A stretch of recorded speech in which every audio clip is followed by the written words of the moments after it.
बोलिए गणगौर माता की जय। मैं आप सभी को ये बताना चाहती हूँ कि हमारे 2 चैनल और भी हैं।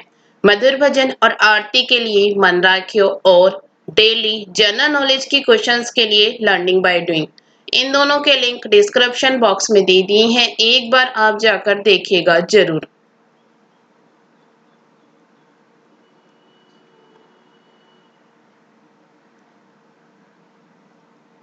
आज मैं गणगौर की कहानी सुनाती हूँ। अगर आपको अच्छी लगे तो लाइक शेयर सब्सक्राइब जरूर कीजिएगा।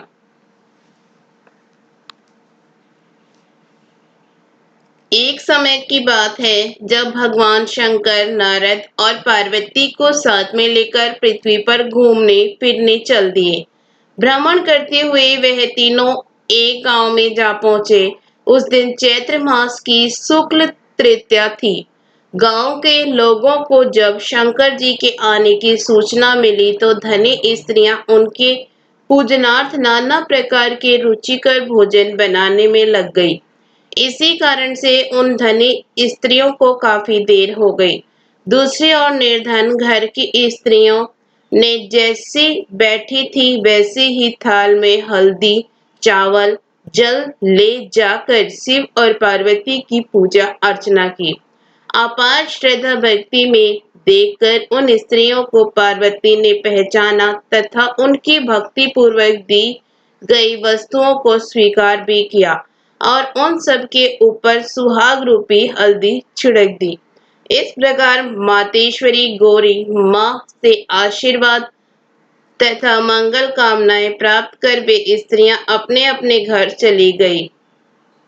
इसके बाद धनी स्त्रियां 16 श्रृंगार 56 प्रकार के व्यंजन सोने के थाल में सजाकर आई। तब भगवान शंकर ने शंका व्यक्त करते हुए कहा, पार्वती जी, तुमने सारा सुहाग प्रसाद तो साधारण स्त्रियों में बांट दिया, अब इन सबको क्या दोगी? पार्वती जी ने कहा, आप कृपा उनकी बात छोड़ दें। उन्हें ऊपरी पदार्थों से निर्मित रस दिया है, इसलिए उनका सुहाग धोती से रहेगा। परंतु इन लोगों को मैं अपनी अंगुली चीर कर रक्त सुहाग रस दूंगी, जो मेरे समान ही सौभाग्यशालिनी बन जाएंगी। अस्तु।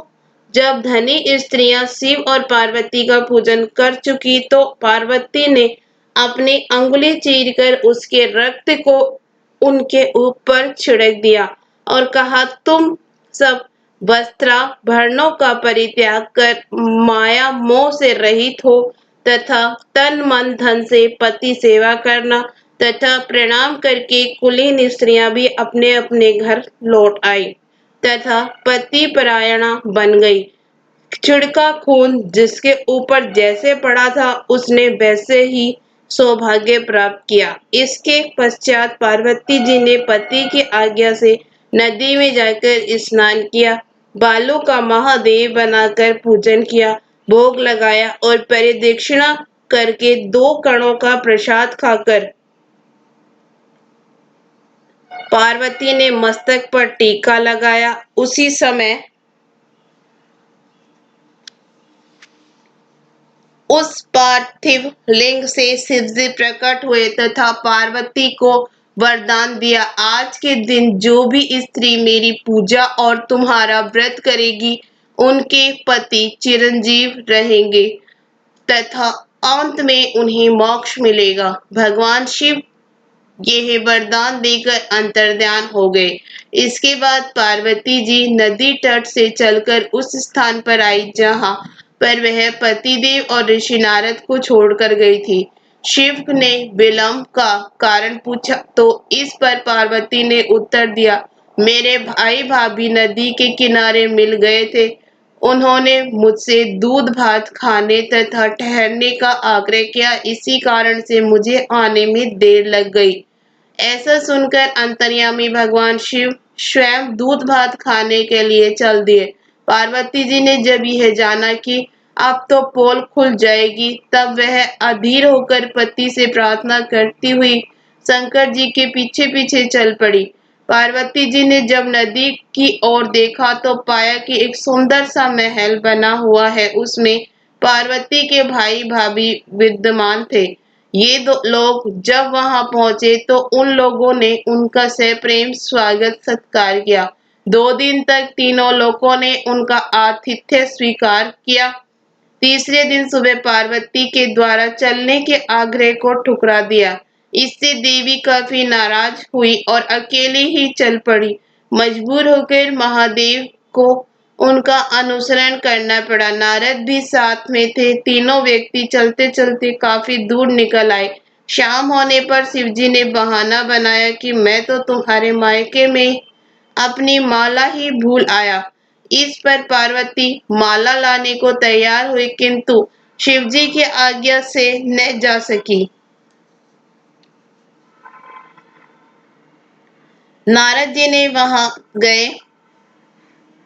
वह जाकर देखते हैं कि न तो वहां पर कोई महल है और न ही पार्वती जी के भाई भाभी। वहां किसी भी चीज का कोई नामो निशान नहीं है और न ही कहीं पर माला दिखाई पड़ रही है, बल्कि घोर अंधकार में नरसंहार हिंसक पशु विचरण कर रहे हैं।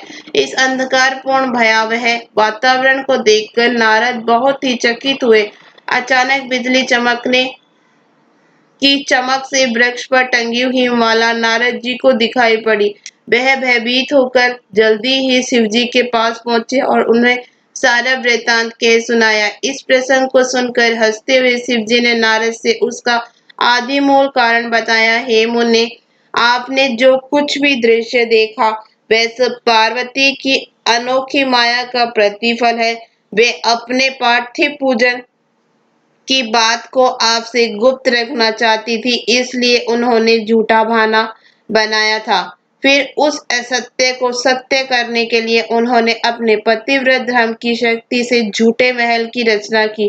अपितु सच्चाई को उभारने के लिए ही मैंने माला लाने के लिए तुम्हें दोबारा उस स्थान पर भेजा था।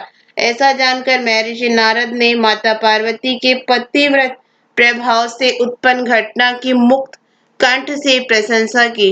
जहां तक उनके पूजन की बात को छिपाने का सवाल है, वह भी समीचीन ही जान पड़ता है, क्योंकि पूजा छिपकर ही करनी चाहिए। पार्वती जी के अनुसार जो स्त्रियां इस दिन को गुप्त रूप से पति का पूजन कार्य संपादित करेंगी, उनकी कृपा से समस्त मनोकामनाओं की पूर्ति होगी तथा उनके पति भी चिरंजीवी होंगे।